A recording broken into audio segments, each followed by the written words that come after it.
The questions that happen when people who haven't met each other, it's amazing. Because they'll find out I'm Muslim. The second they find out, crazy question. Why do you make them wear that? I'm like, who? This woman goes, I was in the Middle East. It was so hot. It was 100 degrees out. And this woman had to wear a scarf and she was sweating. Why do you make her wear that? I was like, all right, first of all, you were in the Middle East. It wasn't 100 degrees because they use Celsius. Maybe it was 30. If it was 100, you would have melted. The other thing is, just because you don't get it doesn't mean it's oppressive. If you step outside of even your own culture, things might look weird. Like, I realized this, I was on a date in New York in January. It was 7 degrees Fahrenheit. The woman I was with was wearing a really short dress, so, she wanted to look nice. And we got out of the car. We were like 2 blocks away. And she was like, what, it's all the way over there?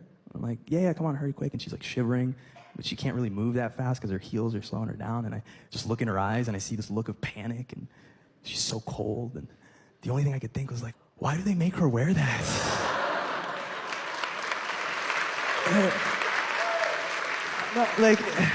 And her hair got all from the wind. It took her like an hour to do. I was like, you should have just worn a scarf. Like, it would have been so much easier. You know what I mean? Let's just move on with this thing.